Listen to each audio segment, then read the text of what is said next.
अस्सलामुअलैकुम। मैं हूं अख्तर अब्बासी और आप देख रहे हैं वर्ल्ड स्पोर्ट्स। 2022 भी गुज़िश्ता साल की तरह T20 वर्ल्ड कप का साल है और पाकिस्तान के लिए बल्कि हर टीम के लिए ये साल इंतहाई अहमियत का हामिल है, क्योंकि हर टीम ने एक कम्बिनेशन तैयार करने हैं ऑस्ट्रेलवी कंडीशन के अतबार से। और अगर पाकिस्तान के अतबार से देखा जाए तो 2021 पाकिस्तान का शानदार साल था। पाकिस्तान ने रिकॉर्ड साज 20 फतवात हासिल की, जो कि एक साल में सबसे ज़्यादा फतवात का रिकॉर्ड था। इसके अलावा मोहम्मद रिजवान और बाबर आजम का तोती बोलता रहा, शानदार अंदाज में बैटिंग की, दोनों टॉप स्कोरर रहे गुज़िश्ता साल के। लेकिन अब 2022 में सूरत हाल कदरे मुख्तलिफ होती जा रही है, ख़ास तौर पर PSL 2022, जिसमें अब तक सबसे ज़्यादा जो बड़ा मौजू रहा है वो कराची किंग्स और बाबर आजम रहे हैं। बाबर आजम अब तक जो पावर प्ले में उनकी बैटिंग है वो सुस्त रही है, जिसकी वजह से कराची किंग्स की जो शिकस्तें हुई हैं उसका ज़िम्मेदार भी बाबर आजम को करार दिया जा रहा है। ये कितना दुरुस्त है या कितना गलत, ये एक अलग बहस है। लेकिन सवाल ये पैदा होता है कि मौजूदा वक्त में जो पाकिस्तान को दस्तयाब ऑप्शंस हैं उसमें क्या बेस्ट ऑप्शन जो ओपनिंग जोड़ी है वो मोहम्मद रिजवान और बाबर आजम की है, या फिर फ़खर जमान जो कि अब तक पाकिस्तान सुपर लीग 2022 के टॉप स्कोरर हैं, शानदार फॉर्म में हैं, क्या वो आ सकते हैं पाकिस्तान की T20 जोड़ी के तौर पर मोहम्मद रिजवान के साथ? क्या Babar Azam one down position पर खेलना चाहिए? ये देखें, अगर अगर अगर हम ये बात किसी से करेंगे, हर किसी की अपनी राय होगी। अगर किसी का फेवरेट है बाबर आजम तो वो अलग राय देगा, किसी का मोहम्मद रिजवान या फ़खर जमान जो है उनका फेवरेट खिलाड़ी है तो उसकी राय मुख्तलिफ होगी, मुख्तलिफ माहिर मुख्तलिफ राय देंगे। लेकिन अगर हम अदाद शुमार को उठा के देखें तो फिर आप जो राय है वो आपकी राय हतमी होती है। ये किसी की ज़ाती पसंद और नापसंद या किसी का कोई फेवरेट खिलाड़ी होने से ताल्लुक़ नहीं है, लेकिन इसका ताल्लुक़ है हक़ाइक़ से और ज़रूरत से। अगर कोई ये कहे कि बाबर आजम को रिप्लेस नहीं किया जा सकता, जिसने गुज़िश्ता साल 2021 में शानदार कारकर्दगी दिखाई थी, तो फिर सवाल ये पैदा होता है कि तो सरफराज अहमद को भी नहीं ड्रॉप किया जा सकता था, जिसने 2017 में शानदार अंदाज में कप्तानी की थी, पाकिस्तान को दुनिया की नंबर 1 T20 टीम बनाया था, तो फिर उनको क्यों उठाया गया था? दर हकीकत ये एक प्रोसेस है, जैसी आप कारकर्दगी दिखाते हैं उसके मुताबिक आपकी जगह बनती है। एक टाइम था फ़खर जमान के लिए कोई आवाज़ नहीं उठा रहा था, लेकिन गुज़िश्ता साल जब वो 193 रन की इनिंग्स खेली और बैक टू बैक सेंचुरियाँ की दौरा साउथ अफ्रीका में, उसके बाद हर कोई उनके लिए आवाज़ उठा रहा था। और सेम यही कंडीशन है मोहम्मद रिजवान के हवाले से। मोहम्मद रिजवान की जो कारकर्दगी थी गो कि अच्छी थी, लेकिन सरफराज अहमद की मौजूदगी में उनको चांस नहीं मिल रहा था, लेकिन जब उनको चांस मिला तो सब अब उसकी आवाज़ में आवाज़ उठा रहे हैं। इसका मतलब ये है कि आपको हालात के मुताबिक और तजिया करके सही फैसले करने होते हैं, और इस रिपोर्ट में हम इसी बात का ही जायज़ा पेश कर रहे हैं आपके लिए कि, और ये बात देखने के लिए हमें आदाद शुमार देखने पड़ेंगे कि पावर प्ले में कारकर्दगी कैसी रही है, ना सिर्फ पाकिस्तान सुपर लीग 2022 में बल्कि 2021 से मजमूई तौर पर पावर प्ले में, और 2021 से इन 3 बैटर्स की जिनके ऊपर हम बहस करने जा रहे हैं, फ़खर जमान, मोहम्मद रिजवान और बाबर आजम, इनकी ना सिर्फ 2021 से पावर प्ले में बल्कि पावर प्ले के बाद यानी 7वें ओवर से 20वें ओवर तक कारकर्दगी कैसी रही है,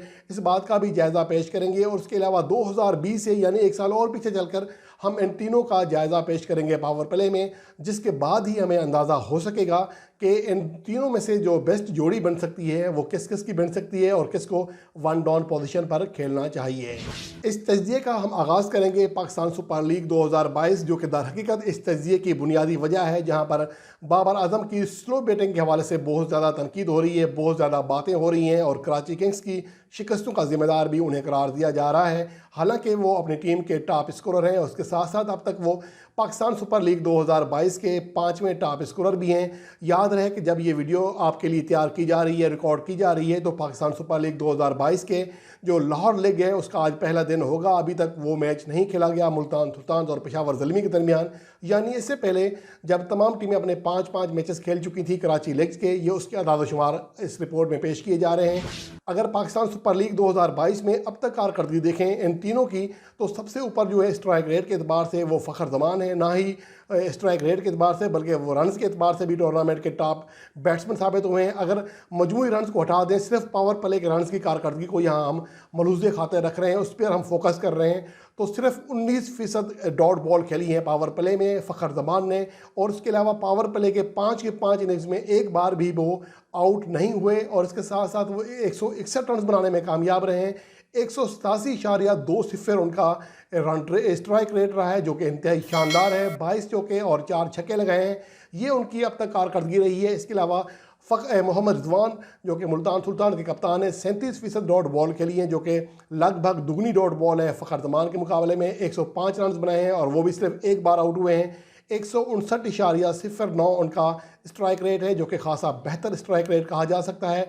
15 चौके और 3 छक्के लगाए हैं, ये उनकी कारकर्दगी रही है। और इन दोनों के मुकाबले में अगर हम बाबर आजम की कारकर्दगी देखें अब तक पाकिस्तान सुपर लीग 2022 में, तो वो 44% उन्होंने जो है पावर प्ले में डॉट बॉल्स खेली हैं, जो कि बहुत बड़ा तनासब है। सिर्फ 55 रन बनाए हैं 5 इनिंग्स में। 27.50 उनकी एवरेज रही है, जबकि 89.72 उनका स्ट्राइक रेट रहा है, यानी 90 रन फी 100 बॉल से भी कम स्ट्राइक रेट रहा है। और ये T20 फॉर्मेट ख़ास तौर पर आजकल की जो तेज़ तरीन T20 फॉर्मेट है उसके एतबार से ये स्ट्राइक रेट इंतहाई ही कम है। वो अब तक सिर्फ 7 चौके लगा सके हैं 5 इनिंग्स में पावर प्ले के दौरान, और कोई छक्का नहीं लगाया। इसके अलावा वो 2 बार आउट भी हुए हैं पावर प्ले में। ये उनकी अब तक की कारकर्दगी रही है। इसके अलावा अगर 2021 में देखें, यानी कि गुज़श्ता साल, उसमें अगर कारकर्दगी जिसमें बाबर आजम और रिजवान की कारकर्दगी इंतहाई शानदार रही, अगर वहाँ भी अगर हम स्ट्राइक रेट के अतबार से देखें तो मोहम्मद रिजवान सबसे आगे हैं। 38 इनिंग्स खेली थी, 125 उनका स्ट्राइक रेट रहा था मजमूई T20 मैचेस में, जिसमें PSL नेशनल T20 कप और पाकिस्तान के लिए खेले गए वनडे T20 इंटरनेशनल मैचेस भी शामिल हैं।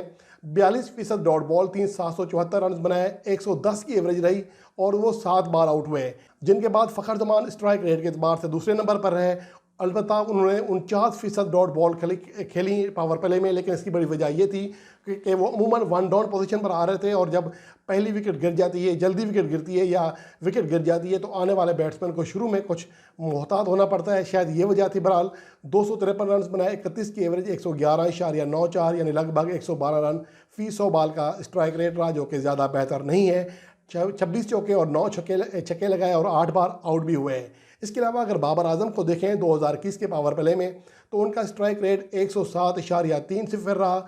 42% डॉट बॉल खेली, 485 रन बनाए, 40 की एवरेज, और वो 12 बार आउट हुए। 65 चौके और सिर्फ 3 छक्के लगा सके, जो कि बहुत ज़्यादा कम छक्के हैं रिजवान और फ़खर जमान के मुकाबले में।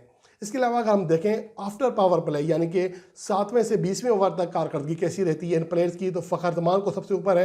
132 का स्ट्राइक रेट है, 41% डॉट बॉल खेली हैं, 48 चौके और 13 छक्के लगाए हैं, 8 बार आउट हुए हैं।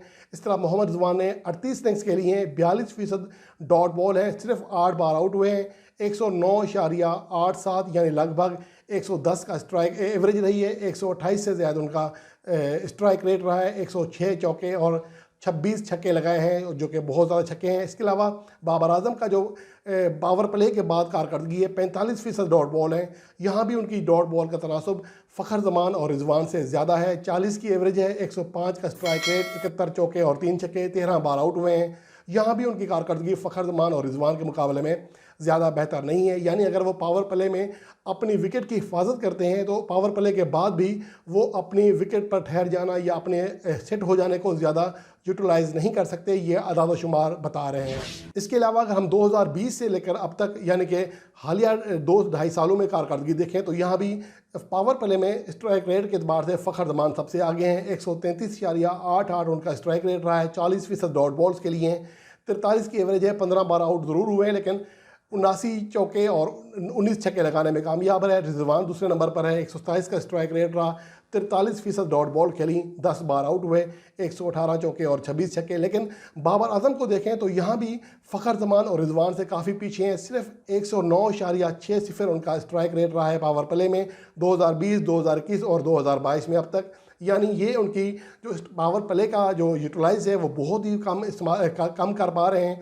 119 चौके और 5 छक्के लगाए हैं और वो 22 बार आउट भी हुए हैं। ये कारकर्दगी रही है बाबर आजम की पावर प्ले में, फ़खर जमान की और रिजवान की। और ये अदाद शुमार कह रहे हैं कि फ़खर जमान और रिजवान को की जोड़ी जो है वो ट्राई करना पड़ेगी, क्योंकि फ़खर जमान की एक चीज़ है, अगर वो विकेट पर थोड़ा टाइम लगा भी लेते हैं, सेट हो जाते हैं, तो उसके बाद वो जब पावर प्ले खुलता है, दायरे के ओवर खुलते हैं, तो फिर वो स्पिनर्स के खिलाफ बड़े बड़े शॉट खेलने की सलाहियत भी रखते हैं। जैसा कि हम देखते हैं स्पिनर्स की गेंद को उठा के फेंकते हैं, लेकिन बाबर आजम या रिजवान में ये सलाहियत ज़्यादा नहीं है। गो कि अच्छा खेलते हैं, लेकिन स्ट्राइक रेट जो है वो स्ट्राइक नहीं कर सकते स्पिनर्स के खिलाफ जैसा कि फ़खर जमान कर सकते हैं।